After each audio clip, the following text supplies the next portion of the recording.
আজ আলোচনা করতে চলেছি বাস্তু পুরুষ ও বাস্তুশাস্ত্র কী সেই বিষয়। সংক্ষিপ্তভাবে আলোচনা করব, বিস্তারিত নয়, কারণ বিস্তারিত করতে গেলে ঘন্টার পর ঘন্টা কেটে যাবে, তাও আলোচনা হবে না। এতটাই বড় সাবজেক্ট এবং ভার্ট সাবজেক্ট আমাদের বাস্তু সাবজেক্ট। একটা জিনিস সর্বপ্রথম মাথায় রাখবে, যতই আমরা দামি দামি গ্রহরত্ন, উপরত্ন, কবচ মাদুরি যন্ত্র ব্যবহার করি অথবা যে কোনো ফেংসুই আইটেম আমরা রাখি, বাস্তু যদি আমাদের খারাপ হয় কোনো কিছুই আমাদের কাজ হয় না। তো সবার আমাদের প্রথম প্রয়োজনীয় কি, বাস্তু আমাদের ঠিক আছে কি না সেটা দক্ষ একজন বাস্তু বিশারদকে দেখিয়ে নিয়ে, যদি বাস্তু কোনো রকম প্রবলেম থাকে, না ভেঙে, না রেক্টিফিকেশন, রেক্টিফিকেশান না করে কিছু প্রতিকারের মাধ্যমে কিন্তু তোমরা বাস্তুকে আগে ঠিক করবে। এটা তোমাদের আমি জানিয়ে রাখলাম। যারা মনে করছো আমাকে দিয়ে বাস্তু শোধন করাবে, সংশোধন করাবে, সংস্কার করাবে, পরিদর্শন করাবে, আমি আছি। তো আর আমাকে না দিয়ে না করালেও যারা যে কোনো দক্ষ মানুষের কাছে তোমরা যাও, বাস্তু যদি খারাপ থাকে তোমরা ইমিডিয়েট বাস্তুকে সংস্কার করো। আজ থেকে আমি নতুন যে বলেছিলাম কাল থেকে নতুন বিষয়ের উপর আলোচনা করব, তো আলোচনায় এসে গেছি। তো আজকে বলবো বাস্তুশাস্ত্র, বাস্তু পুরুষ, এই বিষয়ে সংক্ষিপ্ত আলোচনা করব। তো শোনো তোমরা মন দিয়ে। বাস্তুকতার অর্থ কী আগে সবার প্রথম জানতে হবে। বাস্তুকতার অর্থ হচ্ছে বসবাস সম্পর্কিত স্থাপত্য বা পরিকাঠামোমূলক শাস্ত্র বা বিষয়, তাই হলো আমাদের বাস্তু। অর্থাৎ আমরা যে স্থানে বসবাস করি সেটাই আমাদের বাস্তু। আমার দোকান বা কারখানা বা অফিস বা যে কোনো প্রতিষ্ঠান যাই হোক না কেন, যে জমির ওপর নির্মিত তাকেই আমরা বলি বাস্তু।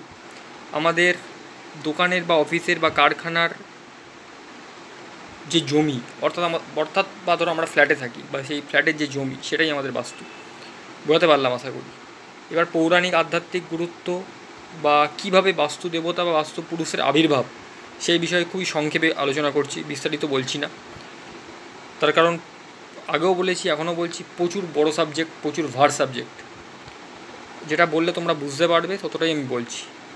স্কন্দপুরাণ, মৎস্যপুরাণ সহ বিভিন্ন পুরাণে বিশেষভাবে উল্লেখিত একদা মহাপরাক্রমশালী অন্ধকাসুরের সঙ্গে যখন মহাদেবের প্রবল যুদ্ধ শুরু হয়, তখন ক্লান্তি পরিশ্রমের জন্য দেবাদিদেব মহাদেবের কপাল থেকে শ্বেত বিন্দুর এক ফোঁটা ঘামের একটি ফোঁটা ভূমিতে পড়ে। সেই ঘামের ফোঁটা থেকে জন্ম নেয় বা সৃষ্টি হয় মহাপরাক্রমশালী অতি বিরাটকায়া দেহধারী এক ব্যক্তির। সেই ব্যক্তি বলা তো যায় না, ভগবানের স্বয়ং মহাদেবের শ্বেতবিন্দু থেকে যার সৃষ্টি, তিনি ভগবান আমাদের। তো সেই সৃষ্টি হয় সেই ভগবানের, সেটি হলেন বাস্তুদেবতা বা বাস্তু পুরুষ। এবং সৃষ্টি হয়ে সর্বপ্রথম সে অন্ধকাসুরকে বধ করে, তার রক্তপান করতে শুরু করে এবং তার পাশাপাশি বহু অসুরদের অন্ধকাসুরের দলের সেই যুদ্ধপ্রাঙ্গণে হত্যা করে এবং রক্তপান করে। এই হলেন বাস্তু পুরুষ। ঠিক আছে, তোমাদের বাস্তু পুরুষ সম্পর্কিত আমি শাস্ত্রজ্ঞ কিছু কথা বললাম, তোমরা আগে জানো বাস্তু পুরুষ বা বাস্তু দেবতা কী। এরপর বাস্তুতে কী কী মেনটেন করবে, কী কী রেক্টিফিকেশান করবে, কী কী নিয়ম পালন করবে, আমি আস্তে আস্তে আলোচনায় আসবো। তো চ্যানেলটা তোমরা সাবস্ক্রাইব করো, শেয়ার করো, লাইক করো, কে কী বিষয় জানতে চাও কমেন্ট করো। আধ্যাত্মিক, বাস্তু, তন্ত্র, জ্যোতিষ বিভিন্ন বিষয়ের উপর আলোচনার জন্য পাশে থেকো, ভালো থেকো। জয় মা তারা, জয় গুরু বাম, জয় মহাকাল, জয় কাল।